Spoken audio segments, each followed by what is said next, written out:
দর্শক, এই যে একটা জিনিস দেখেন, এখন মধ্যপ্রাচ্য জুড়ে একটা অশান্তি চলছে। তার কেন্দ্রবিন্দুতে ইসরায়েল। ইসরায়েল দীর্ঘ বছর ধরে যে হামলা চালিয়েছে ফিলিস্তিনিদের উপরে, এবং এখন এই মুহূর্তে বলা চলে যে ফিলিস্তিনকে প্রায় অস্তিত্বহীন করে ফেলেছে। আচ্ছা, আজকের যে বিষয়টা নিয়ে একটু কথা বলবো সেটি হচ্ছে যে মুসলিম দেশ হয়েও জর্ডান কেন ইসরায়েলের পাশে বারবার দাঁড়িয়েছে এবং এখনো দাঁড়াচ্ছে, তার কারণটা কি? গত এপ্রিল মাসে সিরিয়ায় অবস্থিত ইরানের কনসুলেটে ইসরায়েল হামলা চালায় এবং সেখানে ইরানের 7 জন কর্মকর্তা নিহত হয়। এর প্রতিবাদে, সেটা প্রতিশোধ নিতে গিয়ে ইরান ইসরায়েলের উপরে প্রায় 300-র উপরে ক্ষেপণাস্ত্র চালায়, ক্ষেপণাস্ত্র নিক্ষেপ করে, এবং তার মধ্যে ড্রোন, অন্যান্য ক্ষেপণাস্ত্র ছিল। এখানে যে খবরটা দেখলাম যে জর্ডান অসংখ্য ক্ষেপণাস্ত্রকে ভূপাতিত করে ফেলেছে, মানে ইসরায়েল অনেক ক্ষেপণাস্ত্র ইসরায়েলে তারা পৌঁছাতে দেয়নি।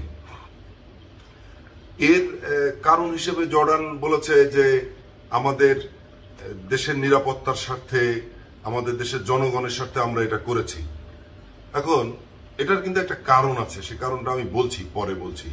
এবারে যে সর্বশেষ হিজবুল্লাহ নেতা হাসান নাসরুল্লাহকে হত্যা করা হলো, ইসরায়েলের ক্ষেপণাস্ত্রের মাধ্যমে তাকে আসলে হত্যা করা হয়েছে, এবং তার প্রতিবাদে এবার ইরান কি করেছে? ইরান আবারও 200-র উপরে ক্ষেপণাস্ত্র, ড্রোন তারা কিন্তু একদম সেই সরাসরি ইসরায়েলের বুকে ছুড়েছে।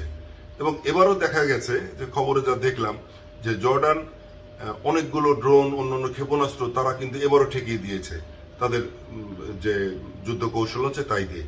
শুধু তাই না, জর্ডানের যে বিমান বাহিনী আছে তারা আবার জর্ডানের আকাশ সীমাকে তারা নিষিদ্ধ করে দিয়েছে এই মুহূর্তে, যাতে তাদের আকাশ সীমার উপর দিয়ে কোনো ক্ষেপণাস্ত্র ইসরায়েলে না যায়। এখন কথা হচ্ছে যে একটা মুসলিম দেশ হয়েও তারা কিন্তু মুসলিম দেশের পাশে দাঁড়ায়নি, তারা ইসরায়েলের পাশেই দাঁড়িয়েছে।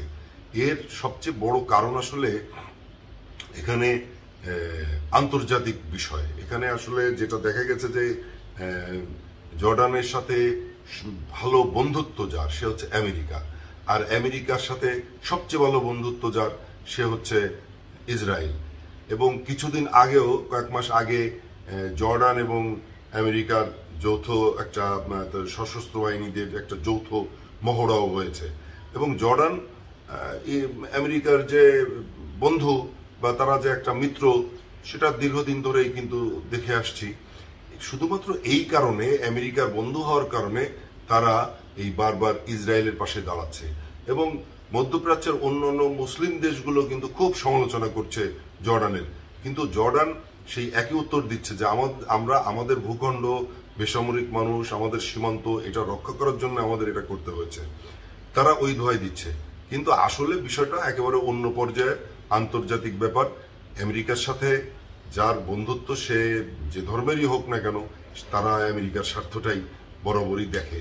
এটা আন্তর্জাতিক রাজনীতির একটা প্রতিফলন। সবাই ভালো থাকবেন।